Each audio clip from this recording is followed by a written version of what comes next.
چھپ چھپا کر رونا جب کوئی انسان اکیلا بیٹھ کر اللہ کے سامنے فریاد کرتا ہے تو اللہ کیا جواب دیتا ہے؟ بسم اللہ الرحمن الرحیم۔ ناظرین، دنیا دارالعمل اور آخرت دار جزا ہے، تو مومنوں کا بدلہ جنت اور کافروں کو جہنم کی صورت میں ملے گا۔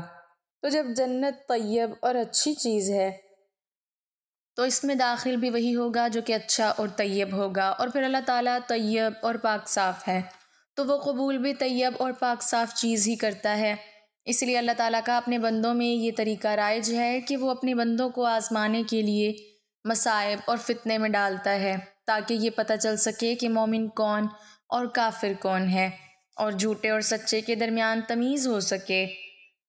جیسے کہ اللہ تعالیٰ کا فرمان ہے، کیا لوگوں نے یہ گمان کر رکھا ہے کہ ان کے صرف اس دعوے پر کہ ہم ایمان لائے ہیں ہم انہیں بغیر آزمائے ہوئے ہی چھوڑ دیں گے؟ ان سے پہلوں کو ہم نے خوب آزمایا تھا، یقیناً اللہ تعالیٰ انہیں بھی جان لے گا جو سچ کہتے ہیں، اور انہیں بھی جو معلوم کر لے گا جو کہ جھوٹے ہیں۔ تو کامیابی اور نجات اس وقت تک مکمل نہیں ہوگی جب تک کہ امتحان نہ ہو جائے اور طیب خبیث سے علیحدہ نہ ہو جائے، اور مومن اور کافر کا پتہ نہ چل جائے۔ جیسا کہ اللہ سبحانہ و تعالیٰ کا فرمان ہے، جس حال پر تم ہو اسی پر اللہ تعالیٰ ایمان والوں کو نہ چھوڑے گا جب تک کہ پاک اور ناپاک کو الگ نہ کر دے، اور نہ ہی اللہ تعالیٰ ایسا ہے کہ تمہیں غیب سے آگاہ کر دے۔ وہ آزمائش جس سے اللہ تعالیٰ اپنے بندوں کو مبتلا کرتا ہے تاکہ مومن اور کافر کے درمیان تمیز ہو سکے، اس کا ذکر اس فرمان میں کیا ہے، اور ہم کسی نہ کسی طرح تمہاری آزمائش ضرور کریں گے، دشمن کے ڈر سے، بھوک پیاس سے، مال و جان اور پھلوں کی کمی سے، اور ان پر صبر کرنے والوں کو خوشخبری دے دیجئے جنہیں کوئی مصیبت آتی ہے تو کہہ دیا کرتے ہیں کہ ہم خود اللہ تعالیٰ کی ملکیت ہیں اور اسی کی طرف لوٹنے والے ہیں، ان پر ان کے رب کی رحمتیں اور نوازشیں ہیں، اور یہی لوگ ہدایت یافتہ ہیں۔ تو اللہ تعالیٰ بندوں کو آزمائش میں مبتلا کرتا اور صبر کرنے والوں سے محبت کرتا اور انہیں جنت کی خوشخبری دے رہا ہے، اور ایسے ہی اللہ تعالیٰ اپنے بندوں کو جہاد کے ساتھ بھی آزماتا ہے۔ فرمان باری تعالیٰ ہے، کیا تم یہ سمجھ بیٹھے ہو کہ تم جنت میں چلے جاؤ گے، حالانکہ ابھی تک اللہ تعالیٰ نے یہ ظاہر نہیں کیا کہ تم میں سے جہاد کرنے والے کون ہیں اور صبر کرنے والے کون ہیں، اور اسی طرح مال و اولاد بھی فتنہ ہیں جس میں اللہ تعالیٰ اپنے بندوں کو مبتلا کرتا ہے تاکہ یہ معلوم کر لے کہ کون شکر کرتا ہے اور کون ناشکری کرتے ہوئے ان میں مشغول رہتا ہے۔ فرمان ربانی ہے، اور تم اس بات کو جان لو کہ تمہارے مال اور تمہاری اولادیں ایک امتحان کی چیز ہیں، اور اس بات کو بھی جان لو کہ اللہ تعالیٰ کے ہاں بہت بڑا اجر ہے۔ اللہ تعالیٰ بعض اوقات مصائب اور بعض اوقات نعمتوں کے ساتھ آزمائش میں ڈالتا ہے تاکہ یہ پتہ چل سکے کہ کون شکر گزار اور کون ناشکرا، اور کون اطاعت گزار اور کون نافرمان ہے، تو پھر انہیں قیامت کے روز بدلہ دے گا۔ فرمان باری تعالیٰ ہے، ہم آزمائش کے لیے ہر ایک کو برائی اور بھلائی میں مبتلا کرتے ہیں، اور تم سب ہماری طرف لوٹائے جاؤ گے، اور پھر یہ آزمائش بھی ایمان کے اعتبار سے ہوتی ہے۔ تو لوگوں میں سب سے زیادہ سخت آزمائش انبیاء کی، پھر اس سے کم درجے کی، پھر اس سے کم والے کی۔ نبی کریم صلی اللہ علیہ وسلم کا ارشاد ہے، مجھے اتنا تیز بخار ہوتا ہے جتنا کہ 2 آدمیوں کو ہوتا ہے۔ اللہ تعالیٰ اپنے بندے کو کئی قسم کی آزمائش میں ڈالتا ہے، بعض اوقات تو انہیں مصائب و الام اور فتنے میں ڈال کر امتحان لیتا ہے تاکہ مومن اور کافر اور اطاعت گزار اور نافرمان اور شکر گزار اور ناشکرے کا پتہ چل سکے، اور بعض اوقات جب اس کے بندے نافرمانی کرتے ہیں تو وہ اپنے بندوں کو مصائب میں مبتلا کر کے انہیں سکھاتا ہے تاکہ وہ اس نافرمانی سے باز آ جائیں۔ جیسا کہ فرمان باری تعالیٰ ہے، تمہیں جو کچھ بھی مصیبت آتی ہے وہ تمہارے اپنے ہاتھوں کی کرتوت کا بدلہ ہے، اور وہ تو سب باتوں سے تو درگزر فرما دیتا ہے۔ اللہ تعالیٰ کا فرمان ہے، اور ہم نے انہیں عذاب میں بھی پکڑا، تاہم یہ لوگ نہ اپنے رب کے سامنے جھکے اور نہ ہی انہوں نے عاجزی اختیار کی۔ اللہ تعالیٰ اپنے بندوں پر بہت زیادہ رحیم ہے، اور امت پر بار بار آزمائش لاتا ہے تاکہ وہ واپس لوٹ آئے اور گناہوں سے توبہ کر کے اللہ تعالیٰ کی حرام کردہ چیزوں کو ترک کر دے تاکہ اللہ تعالیٰ انہیں بخش دے۔ ارشاد باری تعالیٰ ہے، اور کیا ان کو یہ دکھائی نہیں دیتا کہ یہ لوگ ہر سال 1 یا 2 بار کسی نہ کسی آفت میں پھنسے رہتے ہیں، پھر بھی نہ توبہ کرتے ہیں نہ ہی نصیحت قبول کرتے ہیں۔ اور اللہ تعالیٰ کی رحمت ہے کہ وہ گناہوں کی سزا دنیا میں ہی دیتا ہے، کہ ہو سکتا ہے کہ لوگ تزکیہ نفس کر لیں اور موت سے پہلے پہلے اللہ کی طرف رجوع کر لیں، اور یقیناً ہم انہیں قریب کے اور چھوٹے عذاب کے علاوہ چکھائیں گے تاکہ وہ لوٹ آئیں۔ اور بعض اوقات اللہ تعالیٰ اپنے بندوں کو مصائب میں اس لیے مبتلا کرتا ہے کہ ان کے درجات بلند کرے اور ان کی برائیاں ختم کرے، جیسا کہ فرمان نبوی صلی اللہ علیہ وسلم ہے، کسی بھی مسلمان کو کوئی تکلیف اور بیماری، غم اور پریشانیوں، افسوس، حتیٰ کہ اگر کوئی کانٹا بھی چبھتا ہے تو اس کی بنا پر اللہ تعالیٰ اس کے گناہ معاف کر دیتا ہے۔ ناظرین، یاد رکھو، جب اللہ کی مدد آنے والی ہوتی ہے تو یہ 2 نشانیاں بھی اچانک ظاہر ہونے لگتی ہیں۔ یقیناً تمہارا یہ تھکا ہوا دل اللہ کی مدد کا منتظر ہوگا کہ کوئی ایسا اشارہ تمہیں ظاہر ہو جو تمہارے اس دل کو مطمئن کر دے کہ تمہاری زندگی کے راستے بھی ہموار ہونے والے ہیں۔ تو سنو، اللہ تعالیٰ فرماتا ہے، تمہارا رب چاہتا ہے کہ تمہارے ساتھ آسانی کا معاملہ کرے، اور تم ان لوگوں کی باتوں کا غم نہ کیا کرو، کیونکہ تمام تر غلبہ اللہ کا ہے، اور اس پر ہر ایک چیز عیاں ہے، جو کچھ گزر چکا ہے اور جو کچھ موجودہ چل رہا ہے اور جو کچھ آنے والا ہے، وہ سب اس پر روشن ہے۔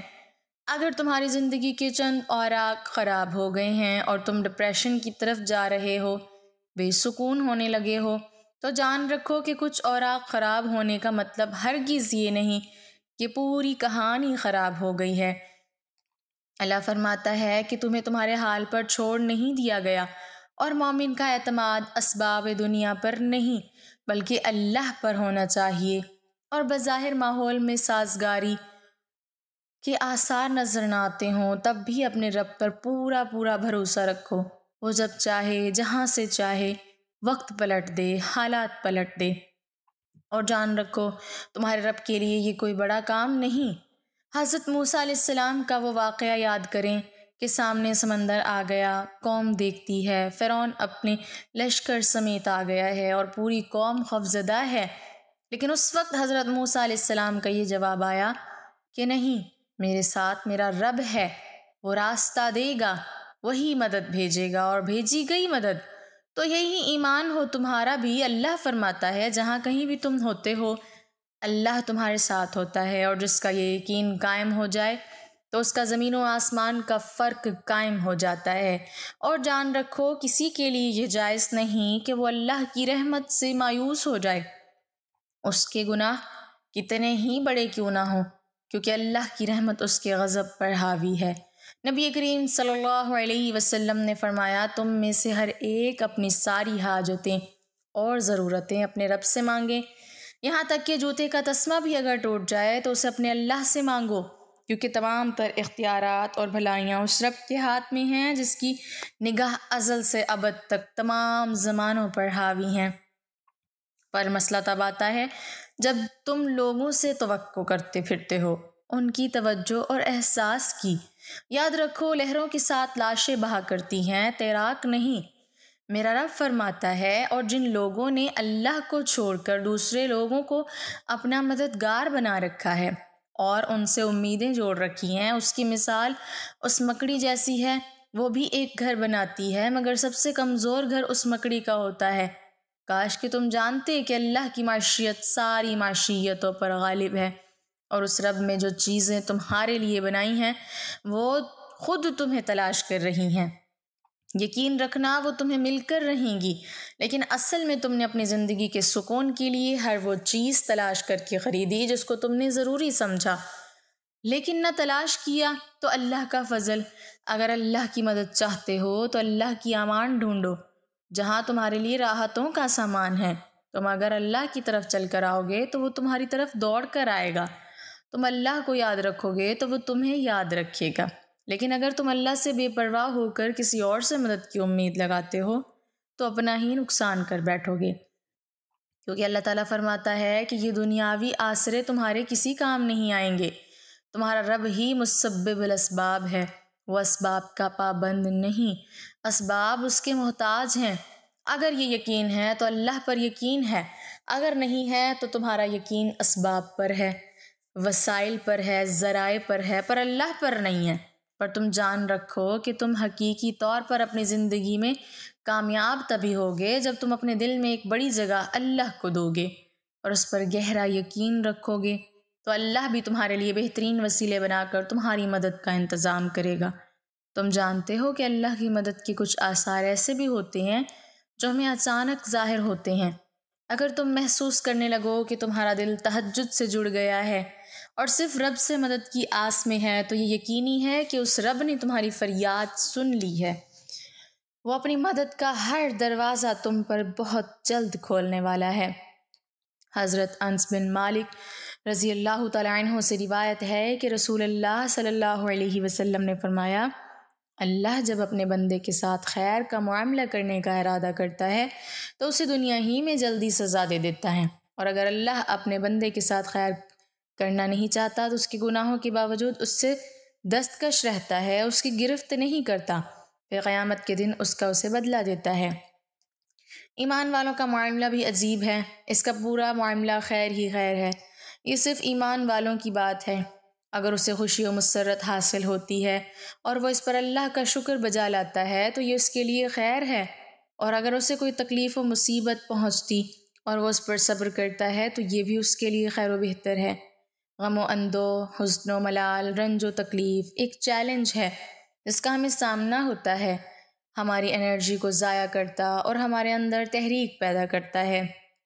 ہمارے لیے ضروری ہے کہ ہم ان چیلنجوں کا سامنا کریں، مایوسی یا غم کا شکار نہ ہوں، وساوس اور منفی خیالات کو ڈرانے کا موقع نہ دیں، بلکہ حوصلے کے ساتھ ان حالات کا مقابلہ کریں اور اللہ سے خیر کی امید رکھیں اور اللہ کو یاد کرتے رہیں۔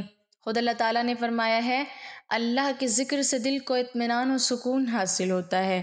ہمیں یاد رکھنا چاہیے کہ اس دنیا میں کوئی انسان ایسا نہیں جو کسی نہ کسی آزمائش میں مبتلا نہ ہو، ہر کوئی کسی نہ کسی آزمائش میں ضرور رہتا ہے، اگرچہ اس کی نوعیت الگ الگ ہوتی ہے۔ اللہ تعالیٰ کا ارشاد ہے، یقیناً ہم تمہارا امتحان لیں گے تاکہ تم میں جد و جہد کرنے والوں اور صبر کرنے والوں کو ظاہر کر دیں اور ہم تمہاری حالتوں کی بھی جانچ کر لیں۔ جب کوئی انسان اکیلا بیٹھ کر اللہ کے سامنے روتا ہے، گڑ گڑاتا ہے، فریاد کرتا ہے تو اللہ اسے کیا جواب دیتا ہے؟ کبھی تم نے غور کیا ہے کہ انسان تنہا رات کے سناٹے میں اپنے آنسوؤں کے ساتھ اپنے گناہوں کے بوجھ تلے دبے، اپنے ہاتھ آسمان کی طرف اٹھائے، گڑ گڑا کر اللہ کو پکار رہا ہو، یا اللہ میں بہت گناہ گار ہوں، میں ٹوٹ چکا ہوں، میرے دل کی دنیا ویران ہو چکی ہے، میں تیری رحمت کا طلبگار ہوں، مجھے معاف کر دے۔ وہ اپنی ندامت اور اپنے غموں کو صرف اور صرف اللہ کے سامنے رکھ رہا ہو۔ کیا تم نے کبھی سوچا ہے کہ اللہ اس کے جواب میں کیا فرماتا ہے؟ کیا اللہ خاموش رہتا ہے یا اسے فوراً جواب دیتا ہے؟ کیا وہ اس کی فریاد سن کر نظر انداز کر دیتا ہے یا اسے اپنی رحمت میں ڈھانپ لیتا ہے؟ یہ لمحہ کتنا عجیب اور کتنا خوبصورت ہے۔ دنیا والوں کے دروازے بند ہو چکے ہیں، کوئی سننے والا، کوئی مددگار نہیں، لیکن آسمانوں پر ایک دروازہ ہمیشہ کھلا ہے، جہاں کبھی مایوسی نہیں، جہاں کبھی نہیں کا جواب نہیں ملتا۔ تم زمین میں تنہا بیٹھ کر رو رہے ہو، مگر عرش پر تمہاری آہ و زاری گونج رہی ہے، تمہاری فریاد سیدھا اللہ کے عرش تک جا رہی ہے، اور فرشتے حیران ہیں کہ یہ بندہ جو دن بھر گناہوں سے ڈوبا تھا اب کیسا بے قرار ہو کر رو رہا ہے۔ کہ تم جانتے ہو کہ اللہ اس کے جواب میں کیا کہتا ہے؟ کیا تم سمجھتے ہو کہ اللہ کو تمہارے آنسوؤں کی ضرورت ہے؟ نہیں، ہرگز نہیں، بلکہ یہ تم ہی ہو جسے اس کی رحمت کی ضرورت ہے۔ وہ تمہارے آنسو دیکھ کر خوش نہیں ہوتا، بلکہ وہ تمہاری توبہ قبول کر کے خوش ہوتا ہے۔ وہ تمہاری ندامت، تمہاری ہلاکت کا سبب نہیں بناتا، بلکہ تمہیں مزید اپنے قریب کر لیتا ہے۔ جب کوئی بندہ تنہائی میں اپنے رب کو پکارتا ہے تو اللہ اس کے گناہوں کو ایسے مٹا دیتا ہے جیسے وہ کبھی تھے ہی نہیں۔ مگر سوال یہ ہے کہ اللہ کیسے جواب دیتا ہے؟ کیا وہ فوراً معاف کر دیتا ہے یا اس بندے کا امتحان لیتا ہے؟ کیا وہ اسے نوازتا ہے یا پہلے آزمائش میں ڈالتا ہے؟ دنیا والے تمہارے رونے کا مذاق اڑا سکتے ہیں لیکن اللہ نہیں۔ اگر تم کسی انسان کے سامنے رو پڑو تو وہ تمہیں کمزور سمجھنے لگے گا، تمہاری بے بسی کا فائدہ اٹھا سکتا ہے، تمہیں تانا دے سکتا ہے، مگر اللہ ایسا نہیں کرتا۔ وہ تمہاری فریاد سن کر تمہیں مضبوط بنا دیتا ہے، تمہیں ایسا سکون عطا کرتا ہے جو کسی کو دکھائی نہیں دیتا، مگر تمہارے دل کو محسوس ہوتا ہے۔ وہ تمہیں ایسا نور دے دیتا ہے جو تمہارے چہرے پر جھلکنے لگتا ہے۔ وہ تمہاری بات کا ایسا جواب دیتا ہے کہ تمہاری ساری پریشانیاں ختم ہو جاتی ہیں۔ مگر کیا تم جانتے ہو کہ وہ کیسے جواب دیتا ہے؟ وہ تمہارے لیے کون سے دروازے کھول دیتا ہے؟ یہ وہ راز ہے جو ہر بندہ جانتا ہے، لیکن بعض لوگ اللہ سے مانگ کر بے صبر ہو جاتے ہیں۔ بعض لوگ اللہ کو پکار کر شکایت کرنے لگتے ہیں، اور بعض لوگ تو اپنے گناہوں کے بوجھ سے اس قدر مایوس ہو جاتے ہیں کہ وہ سمجھتے ہیں کہ اللہ انہیں کبھی معاف نہیں کرے گا۔ لیکن اگر تمہیں معلوم ہو جائے کہ جب تم اللہ کے سامنے تنہا بیٹھ کر روتے ہو تو وہ تمہیں کیا جواب دیتا ہے، تم اپنی زندگی کا سب سے قیمتی وقت اسی میں گزارنے لگو۔ کیا تم جاننا چاہتے ہو کہ جب کوئی اکیلے میں اللہ کو پکارتا ہے تو اللہ اسے کیا کہتا ہے؟ کیا تم سمجھتے ہو کہ اللہ خاموش رہتا ہے؟ نہیں، بلکہ وہ فوراً جواب دیتا ہے، مگر تمہیں اس جواب کو سننے کے لیے اپنی روح کی گہرائی میں جھانکنا ہوگا۔ جب تم رات کے اندھیروں میں دنیا سے کٹ کر تنہائی میں اپنے ہاتھ اٹھاتے ہو تو تمہاری آہٹ عرش پر سنی جاتی ہے، تمہاری ہر ہچکی، ہر آنسو، ہر لرزتی ہوئی التجا آسمان میں ایک ہلچل مچا دیتی ہے، اور اللہ رب العزت جو سب سے زیادہ مہربان ہے، جو اپنے بندوں سے 70 ماؤں سے زیادہ محبت کرتا ہے، وہ جواب دیتا ہے، اے میرے بندے، میں یہاں ہوں، میں نے تیری پکار سن لی۔ یہ وہ لمحہ ہوتا ہے جب دنیا کی سب سے بڑی حقیقت آشکار ہوتی ہے۔ اللہ کبھی کسی کو رد نہیں کرتا، خاص طور پر اس بندے کو جو ٹوٹے دل سے آیا ہو۔ نبی کریم صلی اللہ علیہ وسلم نے فرمایا، اللہ اپنے بندے کی توبہ پر اتنا خوش ہوتا ہے جتنا کوئی مسافر آدمی اس وقت خوش ہوتا ہے جب اس کا کھویا ہوا اونٹ اچانک اسے واپس مل جائے۔ یہی وہ لمحہ ہے جب فرشتے بھی حیرت میں پڑ جاتے ہیں۔ وہ دیکھتے ہیں کہ ایک بندہ جسے دنیا نے نظر انداز کر دیا، جسے کسی نے نہ سنا، جو بے سہارا، بے یار و مددگار تھا، اب اللہ کے قریب ہو رہا ہے، اور اللہ اس کے ہر آنسو کو اپنی رحمت سے بدل رہا ہے۔ جب بندہ اللہ کے حضور ہوتا ہے تو اللہ اس کے گناہوں کو معاف کرنے کا ارادہ کرتا ہے، تو اعلان کر دیتا ہے۔ قرآن میں اللہ تعالیٰ فرماتا ہے، اے میرے بندو، جنہوں نے اپنی جانوں پر ظلم کیا، اللہ کی رحمت سے نا امید نہ ہو، یقیناً اللہ تمہارے گناہوں کو معاف کر دیتا ہے، بے شک وہی بخشنے والا ہے اور مہربان ہے۔ یہاں اللہ نے ان تمام گناہوں کا ذکر کیا ہے، یعنی کوئی بھی ایسا گناہ نہیں جو معافی کے لائق نہیں۔ جب بندہ سچے دل سے اللہ کو پکارے، یہ وہ لمحہ ہے جب اللہ اس بندے کی زندگی میں سکون نازل کر دیتا ہے، اس کے دل سے غموں کا بوجھ اتار دیتا ہے، اور اسے دنیا میں بھی عزت اور آخرت میں بھی نجات عطا کرتا ہے۔ اللہ تعالیٰ ہمیں دنیا و آخرت کی بھلائیاں عطا فرمائے اور ہمارا خاتمہ ایمان پر فرمائے، آمین۔ ناظرین، کمنٹ باکس میں اللہ تعالیٰ کے 99 ناموں میں سے ایک نام ضرور ٹائپ کریں۔